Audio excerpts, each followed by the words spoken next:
bienvenue à tous les gourmands. Aujourd'hui, nous allons voir une recette de tarte au chocolat.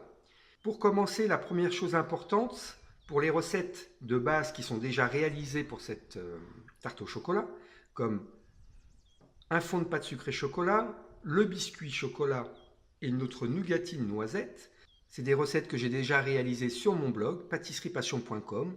Vous pouvez y retrouver les vidéos et les fiches recettes que vous pouvez télécharger gratuitement. Aujourd'hui, je vais surtout faire le montage et la ganache au chocolat. Pour la ganache, il va me falloir du chocolat 60%, de la crème liquide et du beurre. Je voulais simplifier au maximum pour que vous ayez tous les produits chez vous. Et un petit peu de sirop pour imbiber mon biscuit. Donc celui-ci, je l'ai parfumé avec un petit peu de Grand Marnier. Mais on peut mettre, si on ne veut pas d'alcool, on n'est pas obligé d'en mettre. Donc la première chose à faire, c'est de mettre ma crème dans une casserole et de porter notre crème à ébullition. Pour la ganache, j'ai fait bouillir ma crème et j'ai attendu qu'elle descende à 70 degrés. Mais d'accord? Donc j'ai pris un thermomètre et j'ai regardé qu'il soit à 70 degrés sur la graduation. Donc c'est important de faire le mélange à cette température-là pour que le chocolat reste à point. J'incorpore ma crème en une fois dans le chocolat. Je mélange. Donc on est d'accord que la crème, elle doit être à 70 degrés quand on l'incorpore dans notre chocolat.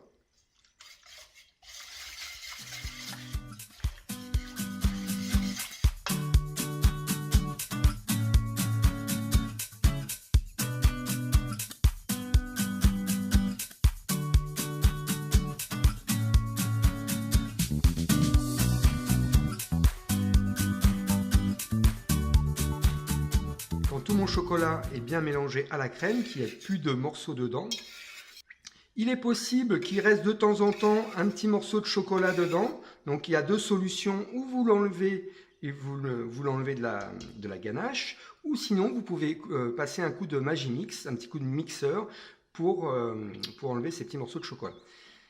Par contre, important, il ne faut pas incorporer d'air dedans. Donc quand vous faites votre mélange et tout ça, ne fouettez pas. Hein, il faut juste mélanger. Et pareil si vous le faites avec votre petit mixeur.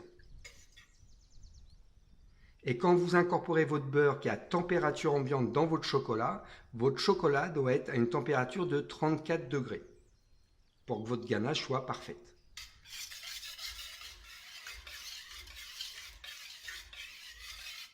Alors soyez pas impatient, hein, cela va fondre. Ne mélangez pas trop, vous faites ce qu'il faut, mais ça va se faire tout doucement.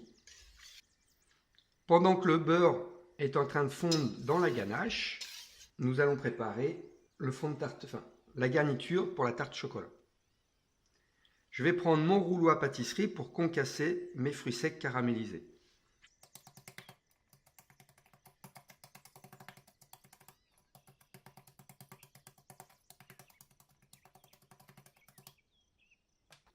Mon beurre a bien été incorporé dans la ganache. Donc là, ce que je vais faire, c'est que je vais mettre un fond de ganache.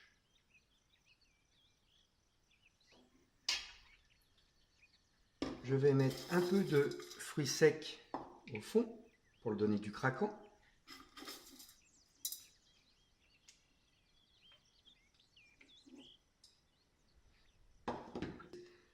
Je vais mettre mon biscuit chocolat.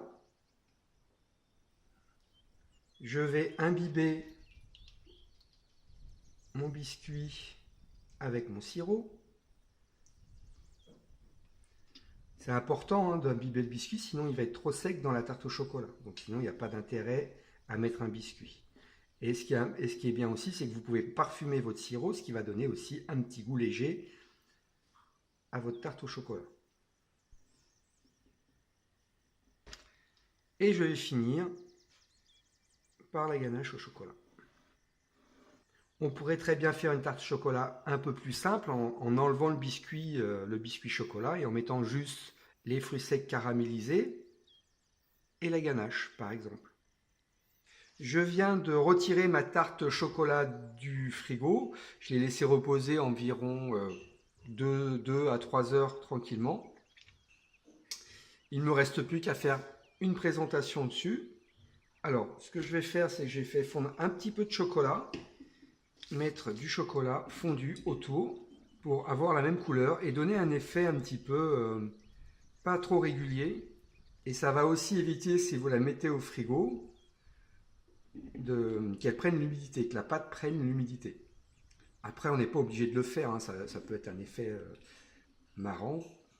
Alors, le but, c'est d'avoir quelque chose de pas régulier, hein, n'hésitez pas à tamponner.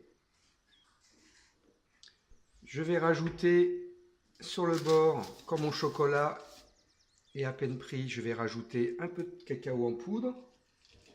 Alors attention de ne pas trop en mettre vraiment sur le bord et pas sur la tarte.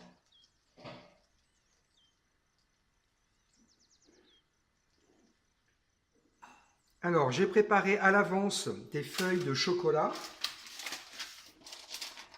Voilà. Donc là, c'est fait avec du chocolat au lait. J'ai fait chocolat lait et chocolat noir. J'ai préparé, donc, j'ai fait fondre du chocolat. Je l'ai étalé sur du papier cuisson assez fine. Et je vais pouvoir mettre des pétales en décor sur ma tarte chocolat. Donc j'ai préparé chocolat lait et j'ai mis de la nougatine dessus, enfin nos fruits secs caramélisés. Et j'ai fait chocolat noir. Voilà. Donc je vais commencer par... Donc, vous avez vu l'épaisseur, hein, j'ai vraiment fait très très fin, c'est moins d'1 millimètre. Hein. Et je plante donc directement dedans. Ça va donner du volume à votre tarte. Alors faites des pétales quand même assez grandes pour que ça soit joli.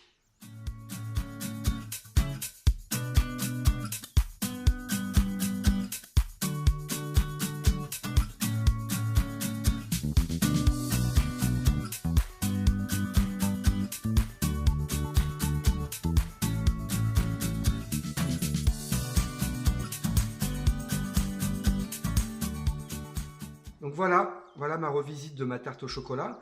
Donc j'ai pas fait beaucoup plus compliqué que la vraie tarte au chocolat. Hein. J'ai juste rajouté des fruits secs caramélisés, un biscuit au chocolat, ma ganache normale. J'ai fait un fond de tarte un petit peu plus haut.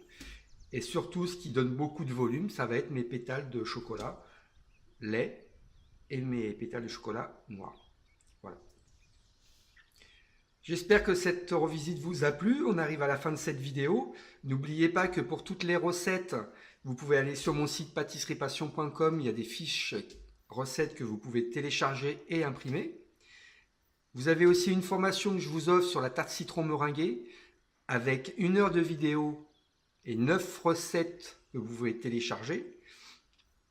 N'oubliez pas de partager cette vidéo, de liker, de laisser des commentaires si vous avez des questions. Ça fait toujours plaisir. Je vous fais un petit coucou et je vous dis à bientôt. Salut!